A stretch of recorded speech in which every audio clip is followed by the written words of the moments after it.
Merci.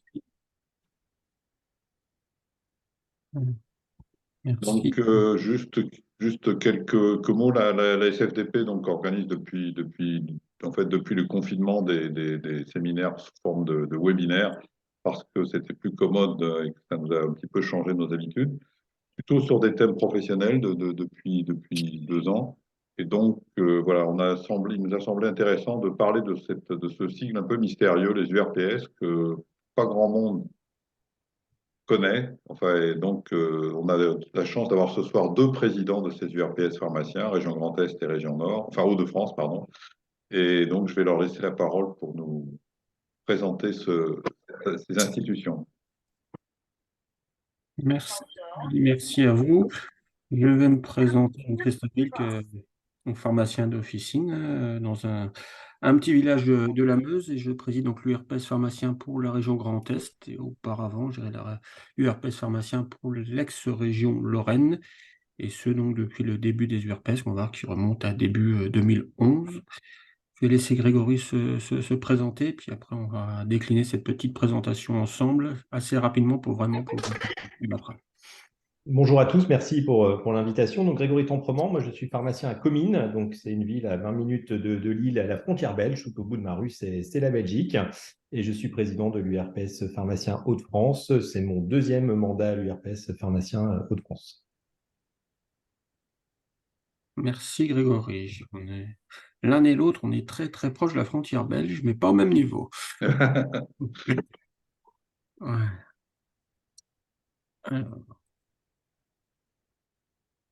Alors, rapidement, on va reparler un peu de l'origine de ces URPS, de ces missions réglementaires et du coup, entre, je dirais, les textes et la réalité, où en sommes-nous aujourd'hui? C'est ce qu'on va essayer de pouvoir disserter ensemble et qu'est-ce que l'on peut du coup apporter dans le paysage pharmaceutique français. Donc, ces URPS ont été créés dans une loi, hein. Voilà, j'ai mis au moins 5 textes pour prévoir les URPS. On a une loi, la loi HPST, voilà, que vous connaissez toutes et tous, hein, et qui ont alors mis en place les ARS, les agences régionales de santé, et ont créé de la même façon les URPS, Union régionale de professionnels de santé. Il faut savoir donc qu'il existe 10 URPS par région qui représentent 10 professions différentes. À ce jour, nous avons 6 professions sur les 10 qui sont donc les médecins, les pharmaciens, les kinés, les chirurgiens dentistes, les infirmiers et les orthophonistes qui sont élus à un suffrage par leur pairs. Et les 4 autres professions qui sont orthoptistes, biologistes, euh, pédicures, podologues et les sages-femmes, elles sont désignées, je dirais, elles font l'objet de désignation par leur syndicat.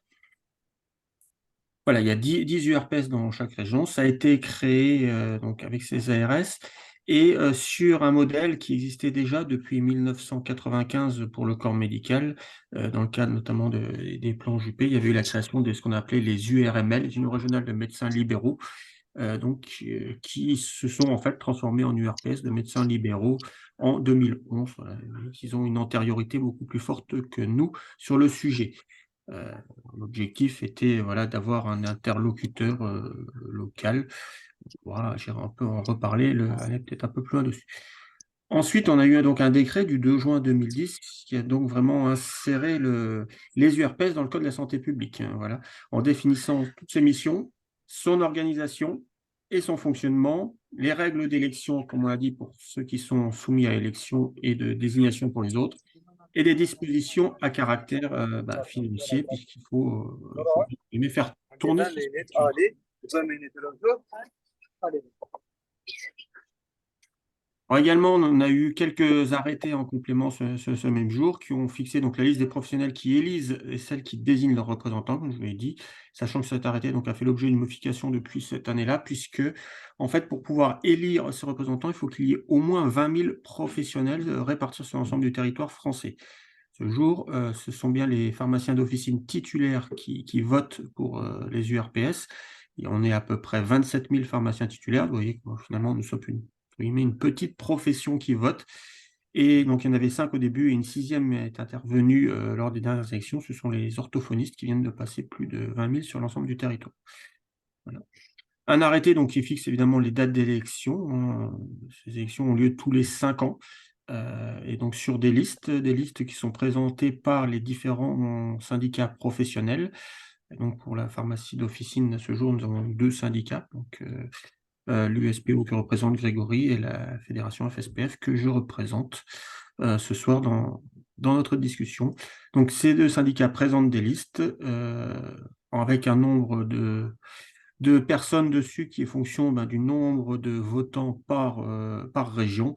Et ça peut aller de 3 pour les plus petites URPS jusqu'à la plus grosse URPS qui est l'URPS Île-de-France, vous en doutez, avec 24 représentants. Voilà. Les élections ne concernent, comme vous l'avez dit, que les pharmaciens titulaires.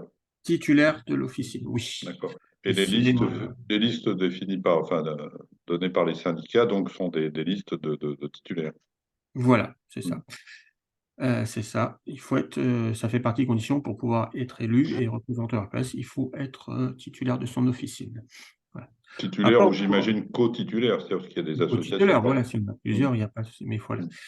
Par contre, ça on peut en parler peut-être tout à l'heure, c'est vrai que dans les actions et dans les faits, je considère moi que les actions ne sont pas uniquement tournées vers les pharmaciens titulaires, mais bien vers la pharmacie d'officine, et je dirais sa représentation, et pharmaciens titulaires et adjoints et pluriprofessionnels aussi vis-à-vis des préparateurs, puisqu'ils ont un rôle à jouer pour engager les choses que l'on met en place, je pense. Après, on pourra en discuter évidemment. Donc voilà, ces élections sont fixées par arrêté tous les 5 ans.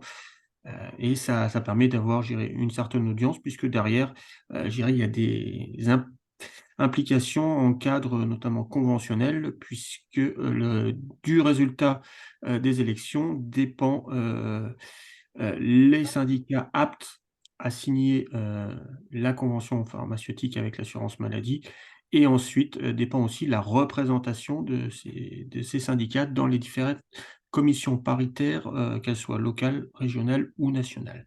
Donc la répartition des membres se fait sur les résultats à ces élections URPS.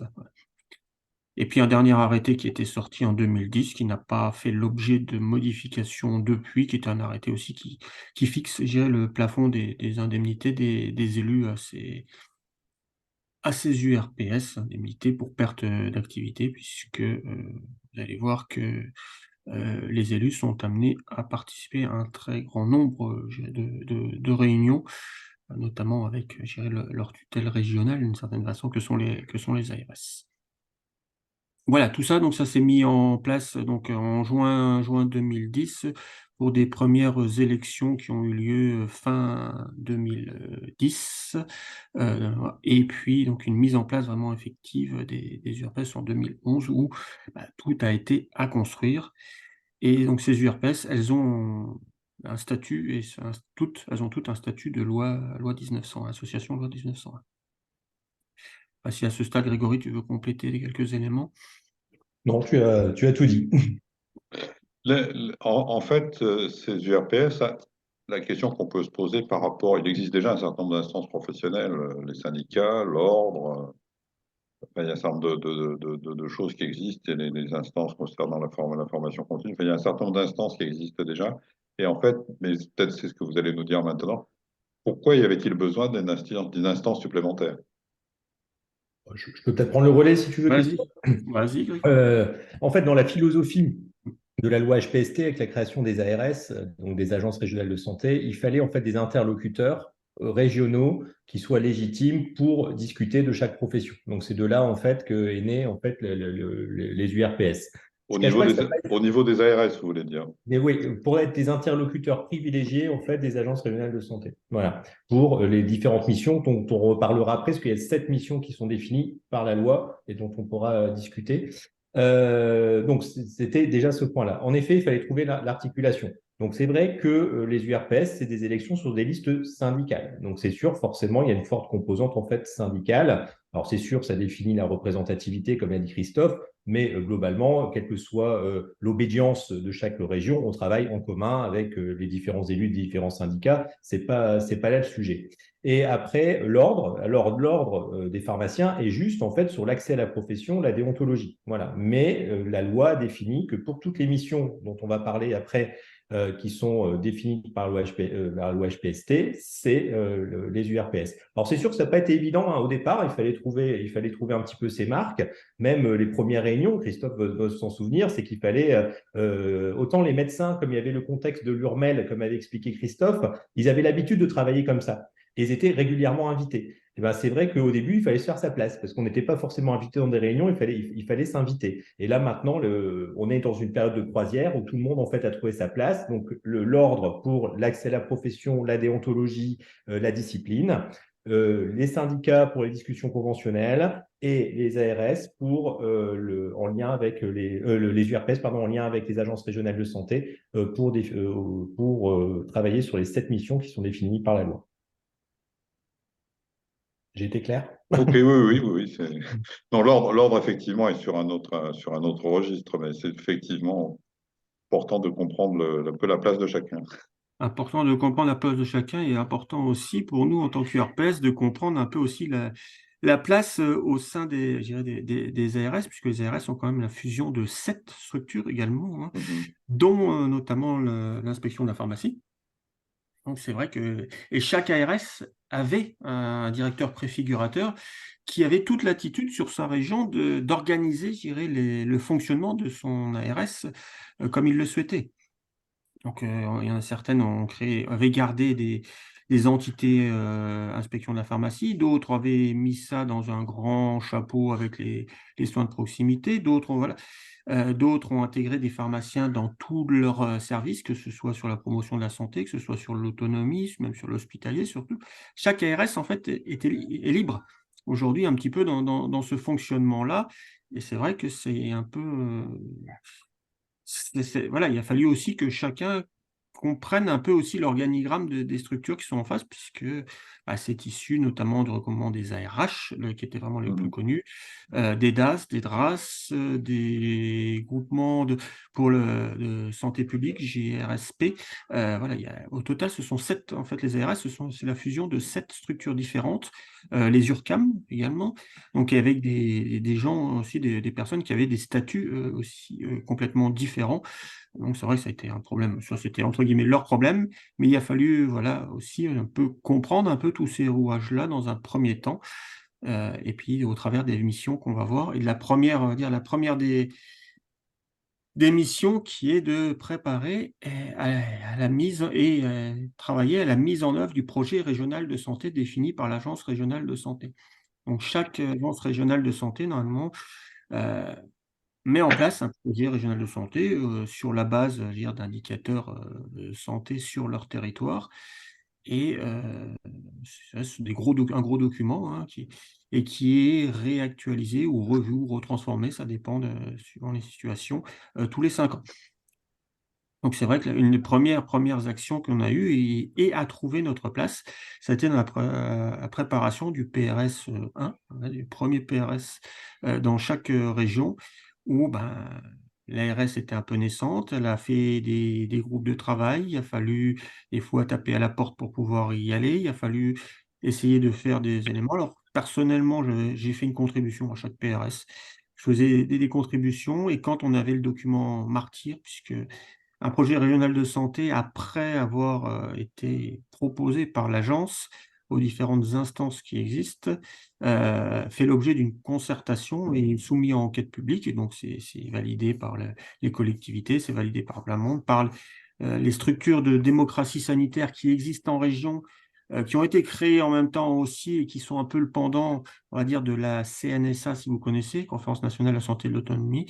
Il existe les CRSA, les conférences régionales de santé et d'autonomie, qui regroupent un grand nombre structures. Et aujourd'hui également, on a les CTS, Conseils territoriaux de santé, qui sont basés normalement sur les départements, qui sont aussi des structures, on va dire, qui rassemblent un certain nombre des élus, des représentants, alors là, des syndicats, j'avais plus connus, de patronaux et de salariés qui représentent tout le monde du médico-social, du sanitaire hospitalier, de la ville, et voilà, une CRSA représente à peu près 80 à 100 personnes, et les CTS, c'est à peu près 40 à 50 personnes aussi. Donc, ce sont toutes des structures de ce qu'on appelle aujourd'hui de démocratie sanitaire qui font l'objet aussi de consultations et dont on est aussi partie prenante, et on verra ça après, je dirais, dans toutes ces structures dans lesquelles les fonctions d'élu RPS amènent à participer. Donc voilà, il y a un projet qui est mis en place et puis ben, on essaye, je dirais.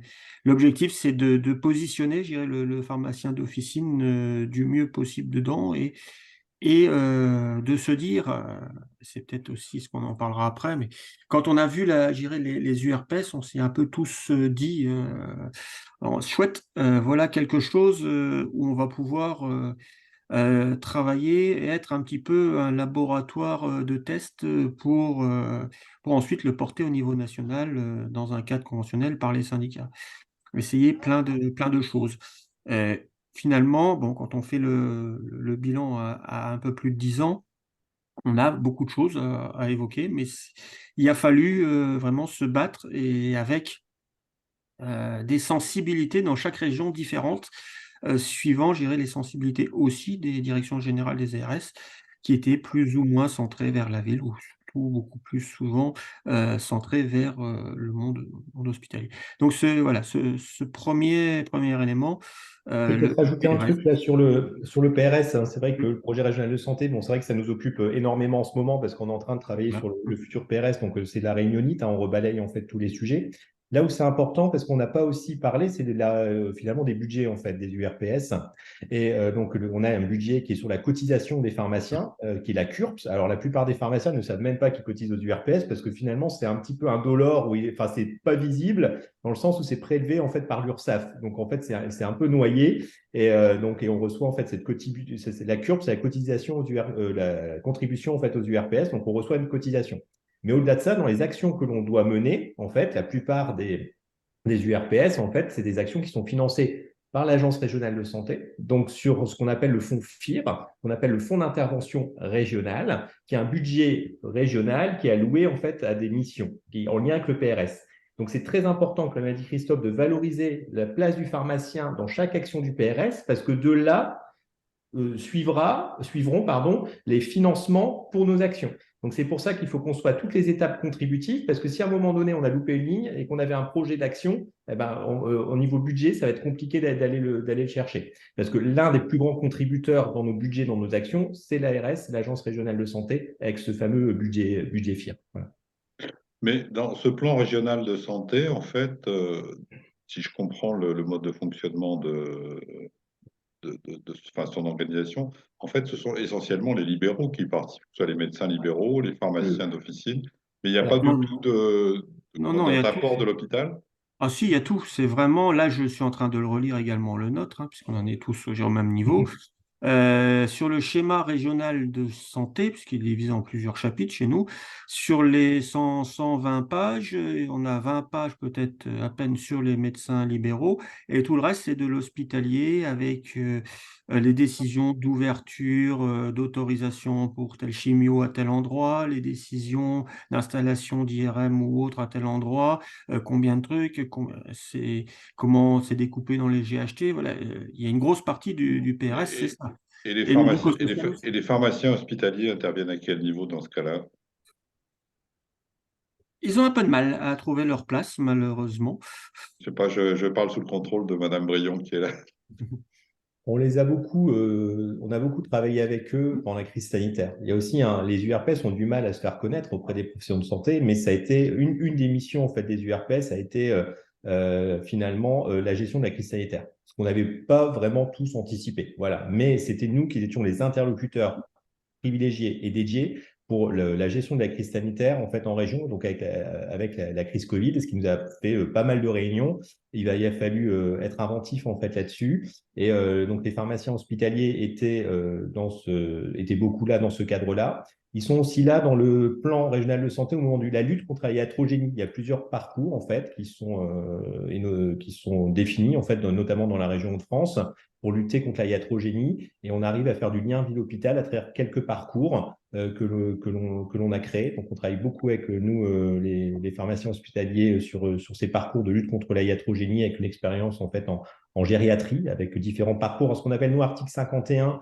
Alors, l'article 51, c'est un article de la loi de finances de la sécurité sociale qui permet de déroger à certaines Les rémunérations, à expérimentations. certaines prérogatives.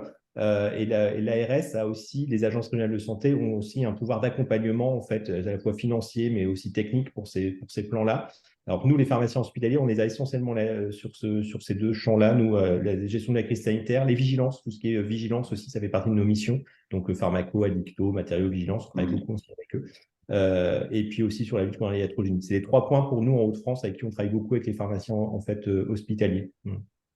Alors c'est vrai nous aussi, on a j'avais de très, très bonnes relations avec l'ensemble des pharmaciens hospitaliers de la région Grand Est. On a des sujets en gériatrie avec un article 51, on a des sujets en oncologie aussi avec un article 51. Voilà.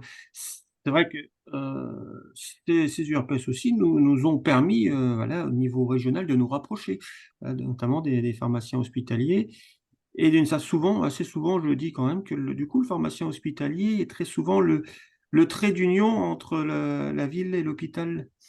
Parce Oui, que, oui. on se parle relativement facilement, on se parle facilement, on se parle, je dirais, voilà, de sujets que l'on maîtrise aussi bien l'un et l'autre. Et je dirais et en face, le pharmacien hospitalier, il parle assez souvent et même très souvent avec les praticiens hospitaliers, médecins, parce que je dirais, il y a un statut, qui est le même, parce que, très souvent voilà, ils sont très, très impliqués. On voit quand même un grand nombre de confrères qui sont présidents de CME, donc ils sont très impliqués dedans et ça oui et on sent, oui, que des f les on arrive, à vraiment à mettre du rouage dans ce lien entre nous et à se fédérer sur des sujets, hein, comme l'a dit Grégory, qui sont très, très importants. Après, c'est vrai que parfois, c'est vrai, il faut qu'ils râlent un petit peu pour être un peu entendus dans les agences, mais ou être sollicités sur certains groupes de travail. Et bon, ça, il faut le rappeler, et puis après, tout va bien. Mais il faut le rappeler. Donc ce PRS, voilà, il est actuellement, voilà, sur l'ensemble des territoires de la France, hein, des régions, ils sont en train d'être revus, hein, pour le PRS, dit 3, hein, 3e, génération. Heu, avec des sujets, voilà, qu'il faut que l'on mette dedans puisque ça a bien été dit, hein, par Grégory. Les financements des URPS aujourd'hui sont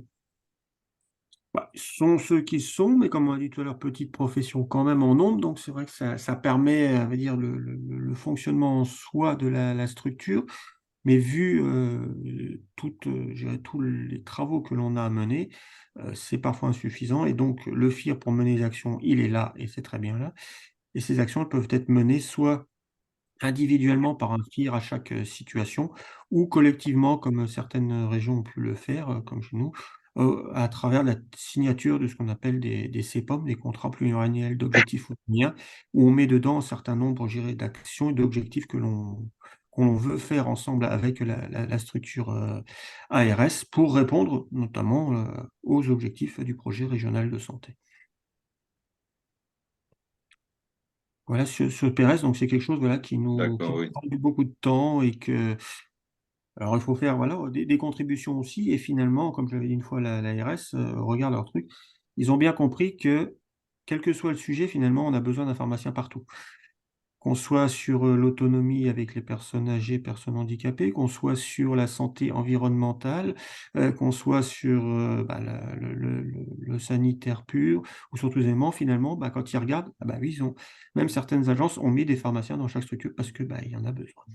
Donc il y a besoin des pharmaciens partout.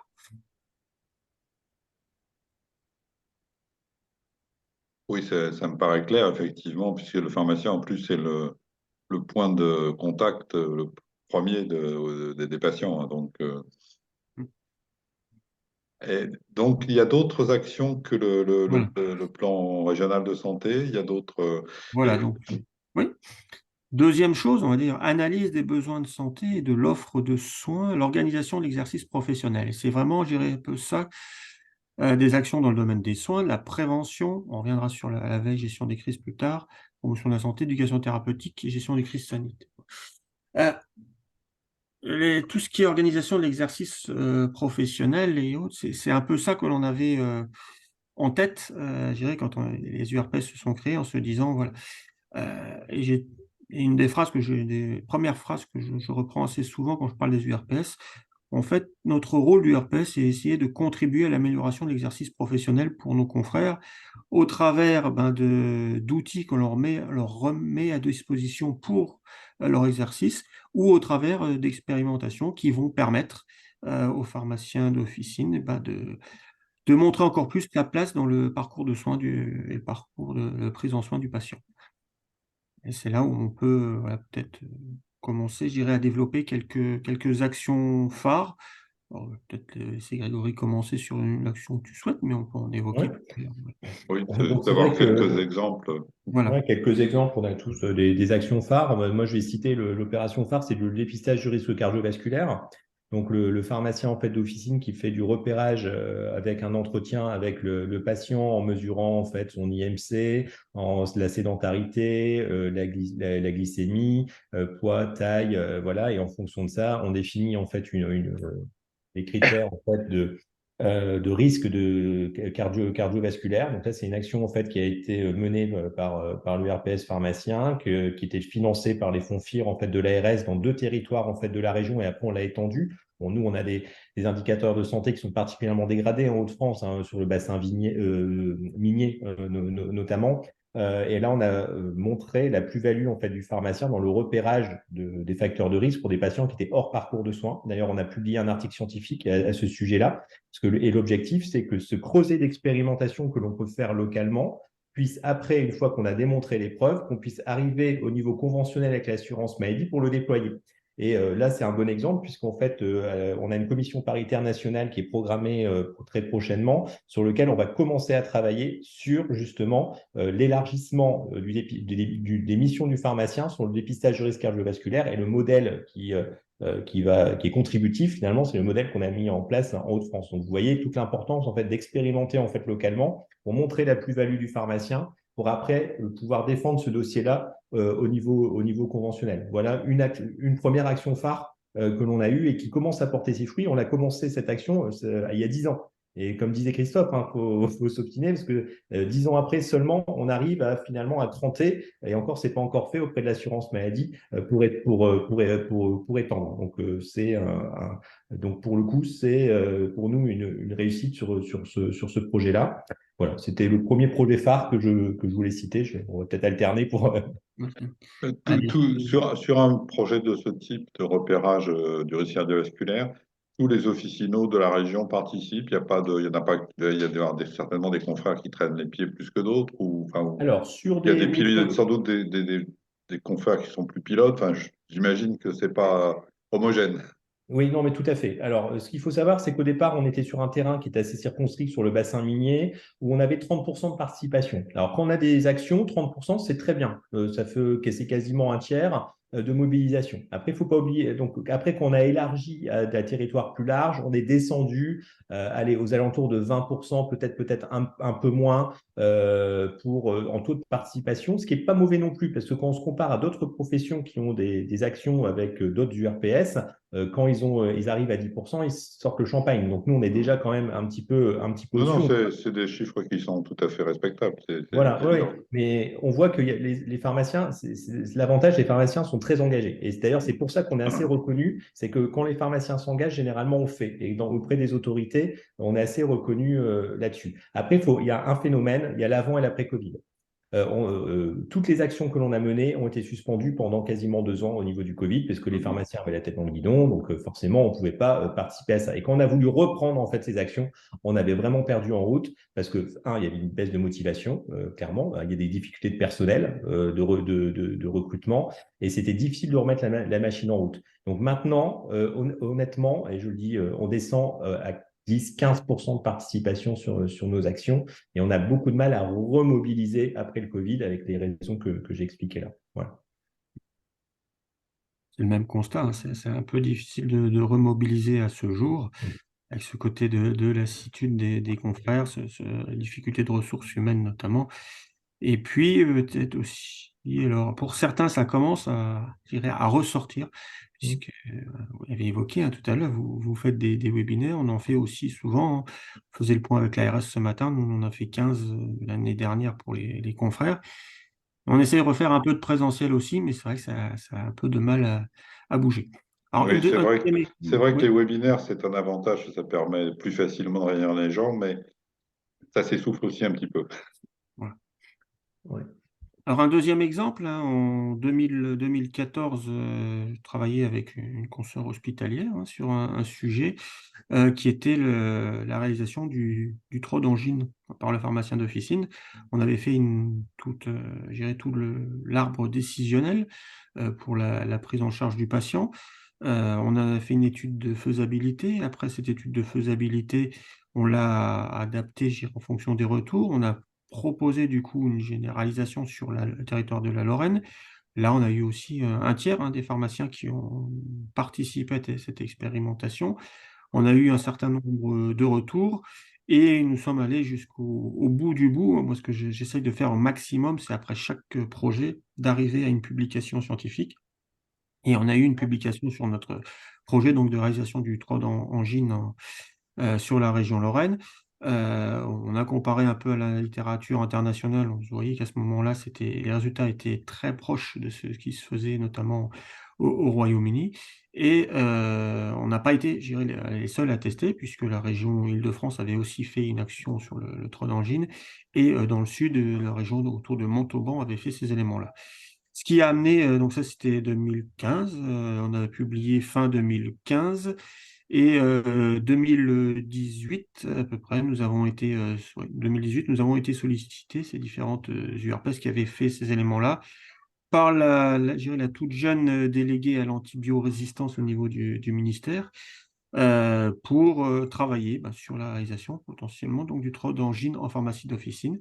Et en parallèle sur différents accès, sur l'accès direct du patient à l'officine et sur l'accès, et ce qu'on appelle aujourd'hui l'ordonnance conditionnelle, c'est-à-dire le médecin qui prescrit sur l'ordonnance à ne délivrer l'antibiotique que si TROD positif. Donc, on a eu ces éléments, on a discuté donc avec le ministère. En parallèle, du coup, quelques mois après, se sont ouvertes les discussions conventionnelles et c'est ce qui a abouti à fin 2019 à l'intégration dans la Convention nationale des pharmaciens de la possibilité de réaliser le trot d'angine par le pharmacien d'officine. Voilà, c'est un exemple aussi voilà, de travaux du RPS qui ont permis, je dirais, d'amener de la littérature et d'amener des résultats pour pouvoir décliner conventionnellement ensuite le sujet. Et puis aujourd'hui, on voit que même le sujet, on essaye d'aller beaucoup plus loin, puisque maintenant, on a les protocoles de coopération pour permettre la délivrance ensuite de l'antibiotique par le pharmacien d'officine en cas de positivité d'un TROD. Voilà un deuxième exemple, si Grégory Younes, tu as une on question? y va. Oui, Oui. si vous permettez, en fait, j'ai une question plus technique. Je suis vraiment impressionné par le taux de réponse que vous avez auprès des pharmaciens d'officine quand vous faites une opération terrain. Quel est l'outil que vous utilisez, le mode de communication pour sensibiliser les pharmaciens d'officine? Est-ce que vous avez un site internet, une application, des interfaces? Alors, Vu je la... vais répondre en premier, je laisserai Grégory après pour sa région. Alors, nous, on a évidemment on a un site internet qui permet notamment d'y mettre, je dirais, l'ensemble des documents que l'on propose. Ensuite, la communication, elle se fait beaucoup par mail vers les confrères. Et sur ces projets-là, on va à la rencontre des confrères. C'est-à-dire que je considère voilà, que quand on fait une expérimentation, il y a toute je dirais, une série de règles à respecter qui passent, par la formation des confrères et notamment la formation au plus près des confrères. Ensuite, ça passe par le confrère qui va expérimenter. Ça passe par l'obligation de nous retourner des informations au niveau de l'URPS pour pouvoir ensuite faire les analyses de résultats, les publications. Et du coup, ça passe aussi par, ce qui est aussi intéressant pour le confrère, par une indemnisation de celui-ci pour le travail effectué. Une indemnisation qu'on essaye de chiffrer, je dirais à peu près à la valeur de ce que pourrait représenter le travail si on le retrouvait, je dirais, dans un domaine conventionnel ou autre. Donc voilà, je pense un petit peu tous ces éléments-là qui font que les pharmaciens, puis on les ressollicite évidemment régulièrement. Bravo. C'est à peu Ben, près la même Non, réponse. ce sont effectivement des taux de participation qui sont importants, oui. 20-30%, c'est. ben, pour organiser un webinaire, le taux de Ouais. participation est relativement faible. Oui, oui, tout à fait. Des opérations aussi importantes de santé publique, moi je trouve vraiment c'est que vous faites un très gros travail de terrain et que vous ayez des outils performants en termes de communication interprofessionnelle. C'est un ancrage local, hein, les URPS, comme on a dit tout à l'heure, hein, par rapport notamment au mode je dirais, d'élection. Donc, ce sont des élus qui sont vraiment, et que je souhaite aussi voilà, d'être au plus proche des confrères dans notre organisation. Donc, voilà. Oui, et puis vous êtes non Aussi, seulement élu de l'URPS, mais en fait aussi élu de vos syndicats respectifs, ce qui veut dire que vous restez proche de vos mandants, si je peux dire. voilà, c'est ça. Tu veux compléter, Grégory ou... Non, mais on a la même méthodologie, hein. Après, on a la chance en fait d'avoir un fichier aussi qui est très exhaustif et qu'on met à jour très régulièrement. Parce qu'en plus, pendant la crise sanitaire, le lien qu'on a avec les pharmaciens, c'est essentiellement par mail. Donc, on a fait un gros travail de mise à jour en fait de notre fichier. Donc, on a un fichier de mail qui est, on voit, qu'on met à jour en fait régulièrement, donc ce qui permet de communiquer facilement. Il a fallu quand même se réinventer. Au départ, avant le Covid, on faisait des soirées territorialisé pour initier justement, comme l'a dit Christophe, parce qu'il y a des éléments qu'il faut acter, parce qu'on est dans une expérimentation, il faut un cadre, et que tout le monde respecte ce cadre-là, parce que l'objectif, c'est quand même de publier derrière. Mais ce format-là en soirée, on a vu que ça se perd un peu. Maintenant, on est plutôt sur des formats webinaires le midi pour attirer en fait les pharmaciens, plus courts parce que le midi c'est plus simple et l'avantage c'est qu'on capte aussi plus l'équipe officinale parce que le midi ils font la pause déjeuner, ils peuvent se connecter en fait ensemble. Nous on a fait toute une série de webinaires sur la santé environnementale qui a eu un grand succès parce que justement on est parti sur des formats courts le midi. Donc, on s'est réinventé un petit peu aussi par rapport à l'évolution finalement des usages des pharmaciens. Voilà. Vous pensez que les webinaires le midi, ça marche mieux que le soir? Ah bah, l'expérience nous le montre, nous, c'est que… D'accord. Non, mais c'est voilà. intéressant Oui. de noter ça, oui. On a de plus en plus voilà, de choses le temps de midi, hein. C'est Ouais. vrai que bon, on en avait un entre midi aujourd'hui, on refaisait une formation sur la remise du kit cancer colorectal. Il y a 15 jours, on refaisait le replay d'un webinaire qu'on avait fait déjà plutôt dans le printemps sur notre opération Prématique, on l'a baptisé Prématique, sur une étude observationnelle sur le pharmacien d'officine et comment il réagit face à des demandes liées au TIC. Voilà, mais tous ces éléments-là, juste un format court, on va dire, c'est un peu le format série, 48 minutes entre midi et hop, et ça passe, oui, ça passe plutôt bien. Ouais. Non, non, mais manifestement, la façon de faire fonctionne. Oui. Et ça nous permet de toucher J'aimerais, aussi tous les pharmaciens de notre région, parce qu'on a des régions qui sont assez étendues. Alors encore moi, c'est assez uniforme, hein, c'est tout le nord de l'Île-de-France, mais il y a des régions qui sont beaucoup plus étendues. Et pour toucher un peu tout le monde, le format webinaire qui est rentré dans les mœurs permet de toucher facilement tous les pharmaciens rapidement aussi. Pardon, je vous ai coupé. Non, non, mais j'aimerais bien Oui. vous interroger sur l'utilisation que vous pouvez faire éventuellement de vos étudiants de 6e année dans les officines. Vous avez, je suis sûre, un certain nombre d'étudiants en stage. Est-ce qu'ils ne pourraient pas participer à quand vous avez des relevés, des suivis de patients, etc., etc. En plus, ça peut leur servir, eux, pour leur test d'exercice. Vous n'avez jamais pensé enfin, ou vous le faites peut-être, à travailler avec l'APEX et les étudiants de 6e année Alors, je veux vais, bien. je vais répondre. Nous, Vas-y. en premier, si tu veux bien. On a Vas-y. travaillé, donc nous, on travaille en étroite collaboration avec les deux facultés de pharmacie qu'on a de Lille et d'Amiens.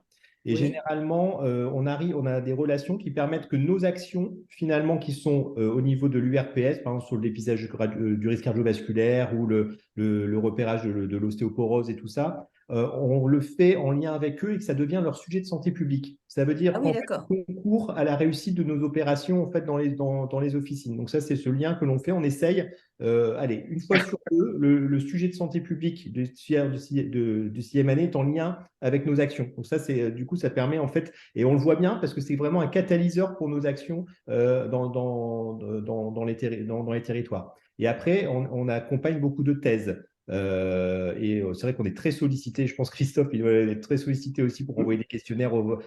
On a sélectionné, on choisit des thèses que l'on accompagne en lien avec nos actions. Parce que l'objectif, comme l'a dit Christophe, c'est à un moment donné, c'est bien ce qu'on fait dans les régions et tout ça, ce qui fait en Grand Est, mais en Haute-France, mais à un moment donné, il faut publier, il faut qu'il y ait des écrits. Et donc la force finalement des étudiants, derrière, ils peuvent faire aussi des thèses et nous aider en fait, à faire la promotion en fait, de nos actions.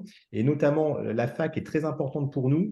Quand on écrit un article scientifique, il faut dire les hospitaliers sont un peu plus habitués à écrire des articles scientifiques. Nous, on est moins habitués, nous, en officine. Et notamment, il y a toute une analyse statistique. Et moi, notamment, je m'appuie beaucoup sur la fac qui font toutes les analyses statistiques pour argumenter dans nos articles scientifiques.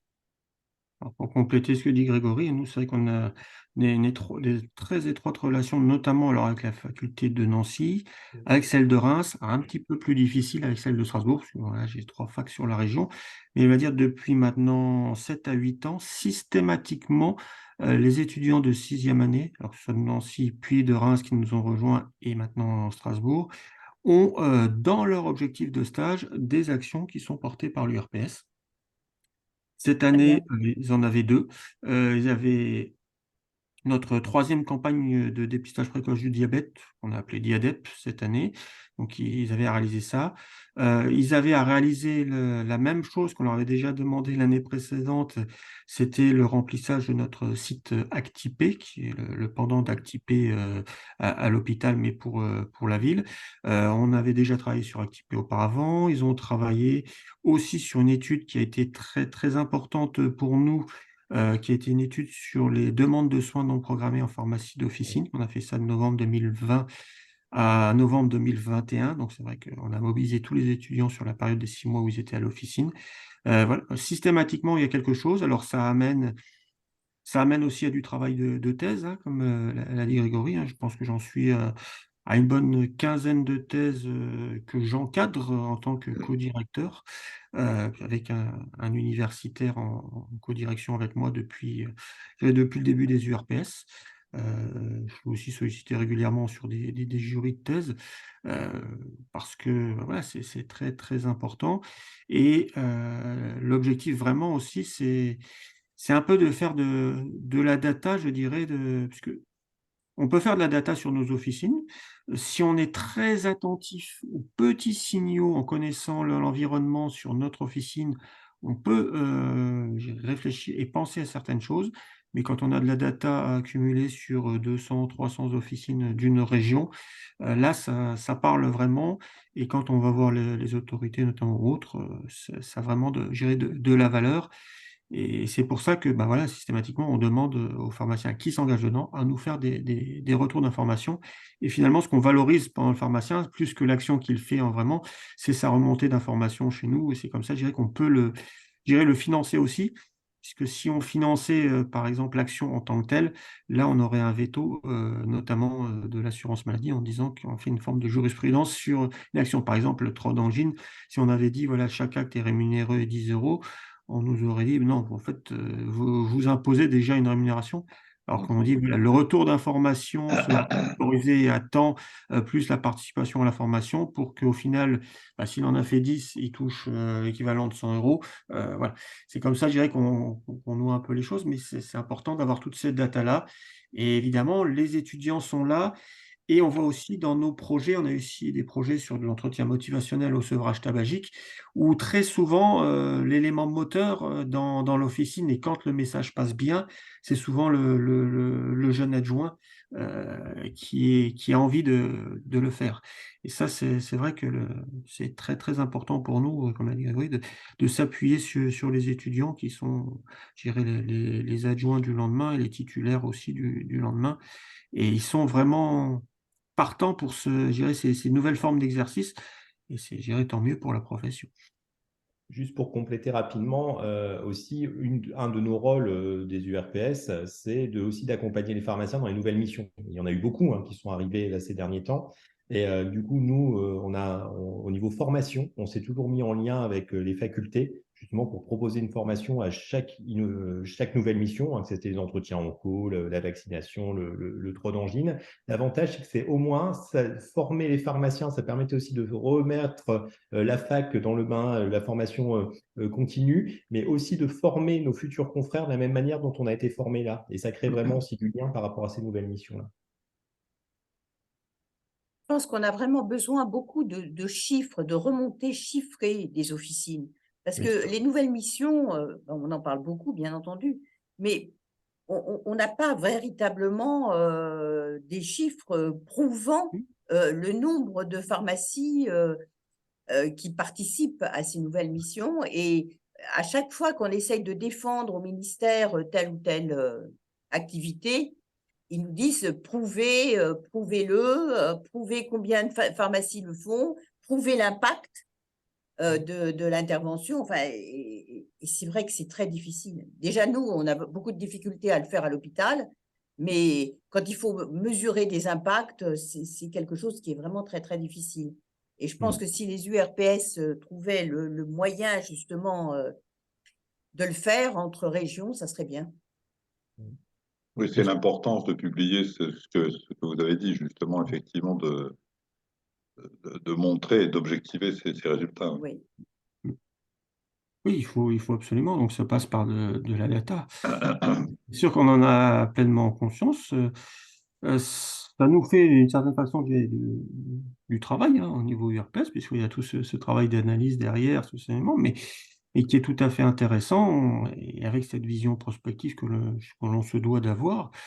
Et quand je le prends surtout, et j'ai vu le regard qui a changé un petit peu au niveau de. Alors, j'avais une ARS qui était quand même assez partisane du monde libéral, mais quand mon directeur des soins de proximité a vraiment pris connaissance de l'ampleur des résultats sur l'étude sur les demandes de soins non programmés, finalement, il a été, on va dire, un petit peu scotché de voir ce qu'il se passe vraiment dans une pharmacie d'officine. Et quand je leur dis, et quand je fais des extrapolations comme j'ai pu le faire, et là où je dirais je suis très content, c'est parce que quand j'extrapole un peu les situations qu'on a eues sur la région Grand Est par rapport à notre méthodologie, que je la mets au niveau national, ce que ça peut représenter, ça tombe que quand je suis avec Luc Besançon à Pharmagora, on est raccord tous les deux sur les situations, on va dire, entre guillemets, mais on peut les ouvrir grand ce soir, parce qu'entre nous, de consultations pharmaceutiques qui sont observées dans une année, qui sont dans un rapport d'entre guillemets une consultation pharmaceutique pour 4 consultations médicales qui sont réalisées chaque année. Donc oui, on a une place très, très, très importante dans le système de soins, vraiment à la croisée des chemins. On accueille vraiment le tout public, on l'accueille en sortie d'hospitalisation, on l'accueille avant tout le monde. La pharmacie, et avec toutes ces nouvelles missions autour des dépistages, autour de la vaccination, est vraiment devenue, je dirais, le lieu de santé de proximité recherché, plébiscité, on va dire, par le patient. Et ça, on a vraiment vu la différence depuis la fin de la crise Covid. Et quand on amène ces résultats-là, certains changent leur discours. Et alors, en fait, on ne peut plus maintenant parler d'aucun sujet sans parler de numérique. Qu'est-ce que c'est? Est-ce que ça fait aussi partie des actions que vous menez, d'avoir justement, je ne sais pas, comme on parle de téléconsultation, télésuivi, etc. Est-ce qu'il y a des choses aussi, ça fait partie des actions que vous avez engagées? Alors, ça fait partie en fait des missions de la loi HPST, hein, la coordination, le système d'information et le numérique en coordination. Alors, c'est assez compliqué.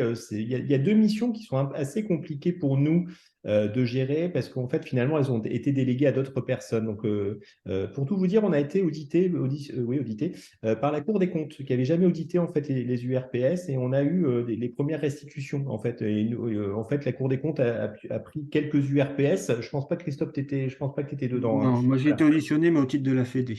Tout à fait d'accord. Et en fait, ils ont pioché en fait des URPS. Donc nous, on a été auditionnés, on a eu un premier retour. Et c'est vrai qu'ils ont pointé en fait le fait que finalement les missions qui nous ont été confiées par la loi HPST 2009, depuis il y a quand même pas eu pas mal d'évolutions, et qu'il y avait soit des missions qui étaient redondantes avec d'autres structures d'exercice coordonné. On passe par exemple au CPTS, où on a des missions en fait qui à un moment donné se chevauchent et qu'il faut réorganiser pour vraiment savoir qui fait quoi. Et aussi le fait que, par exemple, il y avait donc ça c'était la première chose. Et après le fait que, par exemple, pour le numérique, en fait, il y a des grades qui ont été créés. En fait, c'est des organismes en fait qui gèrent le numérique en fait en santé, dont on fait partie des conseils d'administration, mais qui sont la force en fait dans les territoires. Donc nous, on apporte notre expérience, on fait des revendications, on fait nos commandes auprès des grades, mais en fait, les moyens sont tellement importants pour gérer en fait le numérique que c'est délégué à d'autres structures dans lesquelles nous on est une petite composante. Et c'est pas toujours évident de faire entendre sa voix dans du numérique. Alors le Ségur du numérique a mis beaucoup d'argent dans les grades, qui sont des structures régionales pour le numérique. Mais en fait, normalement, ça fait partie de nos missions, mais ça fait partie des missions qu'on a du mal finalement à gérer, même si on est partie prenante. La deuxième mission, en effet, c'est la formation, parce qu'on normalement on est responsable de la formation professionnelle, le DNP, le DPC. DPC. Voilà, merci, merci. DPC. On est responsable du DPC d'après la loi, mais en fait, clairement, c'est pas nous qui avons la responsabilité de ça, c'est l'ordre. Donc en fait, une des recommandations de la Cour des comptes, c'était de dépoussiérer un petit peu les missions pour les mettre plus en accord avec les évolutions qui pouvaient y avoir. Voilà. Alors oui, sur le numérique, c'est vrai que c'est devenu vraiment un gros enjeu. Alors on a essayé de l'attraper. Alors on est dans notre grade au conseil d'administration, on essaye de faire avancer les choses. On a essayé de travailler depuis assez longtemps sur des systèmes d'information communs, de partage, je dirais, des éléments qui soient différents de ce qu'on connaît aujourd'hui sur l'espace numérique santé du patient, mais qui permet un peu surtout de travailler sur l'espace, je dirais, l'espace de vie du patient et de partager des informations avec l'ensemble des acteurs. Chaque grade développe un peu un outil. Voilà, on est là-dessus. Par contre, on a aussi, vous avez parlé de téléconsultation, on essaie de participer. Nous, on a une feuille de route régionale, hein, comme tout le monde, où il y a des aides, mais on a essayé de caractériser avec l'URPS aussi ce qu'était vraiment, je dirais, une téléconsultation et la place d'une téléconsultation dans la pharmacie d'officine. Et pour cela, là, j'irai étudier 1300 retours de téléconsultation de la part de confrères dans un département, c'était dans le département de l'Aube, hein. On a eu 1300 retours qui ont permis de voir quels étaient les motifs, quelle était la durée, quels étaient le pourquoi de la téléconsultation, parce qu'il n'y avait plus de médecin ou autre, la durée de ces téléconsultations, le temps entre la demande et la réalisation, les outils connectés utilisés, enfin beaucoup d'éléments qui ont permis d'avoir un certain nombre d'informations sur ces téléconsultations. J'en ai fait, d'ailleurs une présentation au congrès la dernière fois, et essayer vraiment de positionner la téléconsultation dans le paysage et dans quel est le recours du pharmacien d'officine à la téléconsultation, puisque c'est possible conventionnellement. Voilà, il y a eu un avenant conventionnel, ça a été repris dans la nouvelle convention, mais comment on peut l'insérer? Et surtout, je dirais la conclusion, ça peut s'insérer, mais il ne faut pas qu'on l'insère au détriment de tout ce qu'on a vu avant, toutes ces nouvelles missions qui renforcent, je dirais, le travail du pharmacien en tant que professionnel de santé, dans le soin, parce qu'on rentre vraiment dans le care vis-à-vis de nos patients, et comment après, une téléconsultation peut, à un moment donné, se retrouver être pertinente, parce que moi, pharmacien d'officine, à ce moment-là, je suis bloqué, je n'ai plus les outils, que ce soit par des protocoles, que ce soit par autre truc, pour prendre en soin mon patient, que son médecin traitant n'est pas disponible à ce moment-là, et que ça ne nécessite pas de passer par les urgences. Et peut-être là, oui, il y a moyen de participer à la téléconsultation pour la pharmacie d'officine, puisque ça va je dirais, il y aura un bénéfice évidemment pour mon patient. Donc voilà, on se pose ces questions-là, on se positionne, on essaye de. Mais le numérique, c'est vrai qu'il est très très important. Alors j'ai la chance moi d'avoir un secrétaire qui est très et un vice-président qui sont très axés sur le numérique. Et c'est. Alors désolé, si vous avez peut-être un bruit de fond, mais j'ai 4 enfants à la maison en très bas âge. Mais Pour compléter peut-être sur le En numérique. pratique, tout de Ouais. même, vous parlez de téléconsultation, mais s'il y a 22 000 officines, enfin, mettons, sur les 22 000 officines en France, combien sont susceptibles de faire de la téléconsultation à l'heure actuelle? Qui peut donner ce type de chiffre? Ce sont les URSS, c'est qui? L'ordre enfin, franchement, l'ordre ne peut donner aucun chiffre. Alors, soit ils ne veulent pas, ça c'est un autre problème, mais je pense surtout, ils ne l'ont pas. le seul qui peut dire qui fait, c'est l'assurance maladie à partir du moment où il paye, dans le cadre conventionnel, l'aide à l'installation, à l'équipement. Mais ça ne prendra pas en compte ceux qui, évidemment, ne le demandent pas à l'assurance maladie. Pas très Oui. bon. Donc, vous Et voyez, je sais que ce sur sont la des région, informations finalement qu'on n'a pas du tout. oui, Vous moi, évoquiez tout à l'heure les CPTS, on a beaucoup parlé des CPTS, mais, ou des MSP, mais finalement, il y en a combien? Combien de pharmaciens font maintenant partie d'un CPTS? Moi, j'aimerais avoir cette information. Je ne sais pas à qui l'a demandé. Alors ça, pour le coup, une de nos missions aussi, Mm. c'est d'accompagner la structuration des structures d'exercice coordonné. C'est une mission d'ailleurs que nous, on exerce en inter-URPS. Nous, on a la spécificité, on est tous dans les mêmes locaux en fait à Lille, on a des réunions ensemble et on a des activités en commun. Et la promotion de l'exercice coordonné. Donc, on accompagne les structures d'exercice coordonné à toutes les étapes à la fois de la réunion de préfiguration en fait, de la CPTS, de l'écriture du règlement, de la signature en fait, de l'accord cadre interprofessionnel et dans le suivi. Et nous, c'est ce qui nous permet en Hauts-de-France d'avoir vraiment une vision très précise. Alors, je ne peux pas vous donner les chiffres là, je ne les ai pas. Je pourrais vous les envoyer. Je sais exactement dans tel CPTS combien il y a de pharmaciens, combien il y a d'infirmiers, quels sont les projets en lien avec les pharmacies et tout ça. Parce qu'on a ce rôle, ça fait partie, Christophe a parlé de CEPOM, un contrat pluriannuel d'objectifs et de moyens. Et ben, nous, ça fait partie de notre CEPOM d'avoir ces éléments-là, d'accompagner les CPTS. Donc, on a les éléments. Un élément que j'ai oublié de parler pour le numérique, excusez-moi, c'était le télésoin.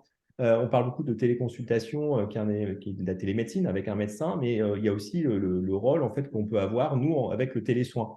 Et on avait été assez promoteur dans la région Hauts-de-France avec notre grade là-dessus, en proposant une solution lors de la crise sanitaire qui permettait en faire du télésoin. Et moi, l'argumentaire que j'avais dit à l'époque à mon DG d'ARS, je fais les pharmaciens qui ont initié en fait les entretiens pharmaceutiques, les bilans partagés de médication, il y a une perte de chance pour eux de ne pas pouvoir avoir les séquences complémentaires dans cette période de crise sanitaire. J'avais pris à l'instar de la téléconsultation.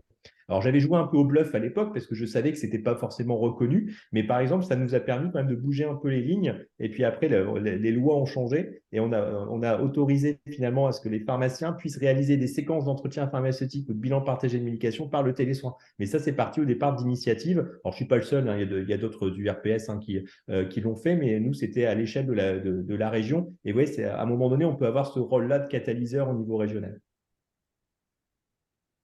Et ouais, voilà, les chiffres, voilà, on arrive à les avoir. C'est pour ça que je me suis permis aussi voilà, de changer la diapo entre-temps, puisque dans les faits, voilà, mais c'est vraiment notre discussion, hein. On avait vraiment des souhaits de changement dans notre exercice professionnel, hein, c'est bien ce qu'on a dit. Mais dans un premier temps, on est aussi devenus des élus qui sont devenus des experts, on va dire, de la comitologie ARS, puisque voilà, on participe aux comités régionaux, que ce soit des CPTS, des maisons de santé privées professionnelles, que ce soit des équipes de soins primaires pour les régions qui sont un peu emparées des éléments. On fait partie voilà, d'un très grand nombre, je dirais, de structures, les dispositifs d'appui à la coordination, les fameux DAC. Voilà, on rentre dans toutes ces structures-là. Et ça, je dirais, ça nous occupe beaucoup. Il y a aussi, je dirais, les ARS qui, dans les régions, vont mettre l'accent sur, par exemple, la tobacco, qui vont créer des comités régionaux de lutte contre les addictions. Voilà. Il y a tous comités régionaux de vaccination. Voilà. Il y a beaucoup de choses qui se mettent en place. Et on a parlé des CRSA aussi. Voilà. Et donc, les élus participent voilà, à beaucoup d'éléments où, bah, finalement, c'est ce qu'on disait tout à l'heure, si on n'est pas là, Alors, le sujet qui va toucher le pharmacien, il sera peut-être pas tout de suite là, mais si on n'est pas là, bah, finalement, on oublie le pharmacien. C'est un peu le truc. Donc, il faut vraiment, vraiment pouvoir être présent et pouvoir faire entendre, gérer notre voix systématiquement. Donc, c'est vrai qu'on est un peu devenu, on va dire, des experts de la comitologie ARS d'une certaine façon, mais bah, on va dire que le travail de présence paye et, et on arrive vraiment à quelque chose aujourd'hui. Et puis en même temps, du coup, on a eu voilà, des actions probantes, hein, c'est tout ce qu'on a évoqué, mais on a encore plein d'autres qu'on peut évoquer ensemble. Alors, je crois que c'est une belle conclusion pour montrer effectivement ce que vous avez convaincu que quand la question était à quoi servent les URPS, on voit que vous servez effectivement à beaucoup de choses. Et donc, c'est une belle conclusion pour. Je ne sais pas s'il y a d'autres questions, parce qu'effectivement, comme vous l'avez dit, effectivement, c'est important que les webinaires ne s'étalent pas trop dans le temps, sinon on finit par lasser. Donc, je ne sais pas s'il y a d'autres questions des participants ou participantes. Ben non, mais on aimerait savoir encore plus ce que vous faites, vos bilans d'une façon générale, qu'ils remontent.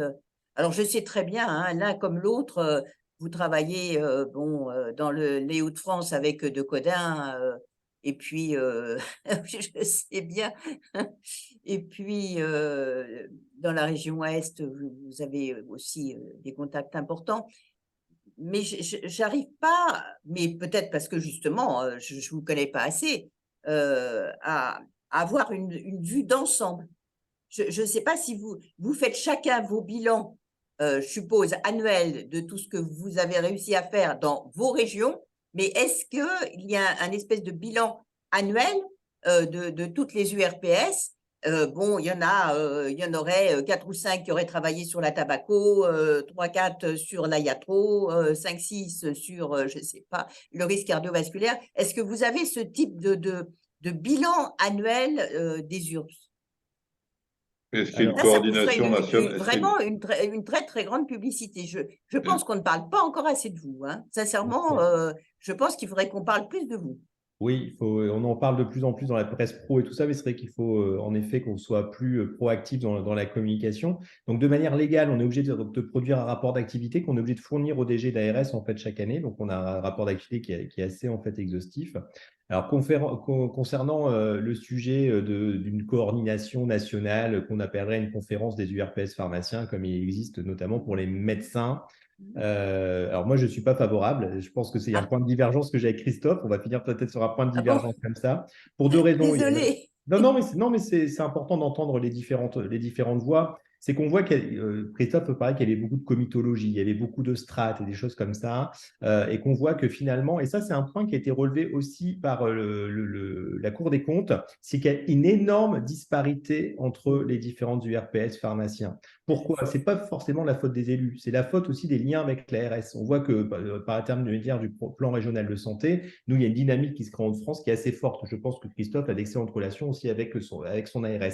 Il faut pas, certains confrères ont plus de mal là-dessus. Donc, il y a des fortes inégalités territoriales qui ont été pointées justement par la Cour des comptes parce qu'on n'a pas la même expertise partout et c'est dommage. De là à une comitologie, je suis pas favorable parce que finalement, comme c'est très lié au niveau régional, les actions sont très différentes. Même si certaines, elles peuvent se croiser, Christophe en a cité certaines qu'on a faites aussi, et inversement, il suffit qu'on les fasse connaître. Mais de là, créer une conférence nationale des URPS pharmaciens, je ne suis pas favorable, pour une question de forme, mais aussi une question de fond. C'est que je ne veux pas rajouter une strate supplémentaire. Il y a déjà les ordres, il y a déjà les syndicats pour discuter. Et moi, le risque de ça, c'est de se dire que si à un moment donné, on crée une conférence nationale des URPS, ça devienne l'interlocuteur de l'État pour les URPS, et ce qui n'est pas le cas, puisque ça doit rester les autres acteurs. Ce qui n'empêche pas, et ça, de créer des réunions entre nous, mais qui ne soient pas structurées, justement sur des échanges en fait de bonnes pratiques et des choses comme ça. Mais on n'a pas besoin de créer un cadre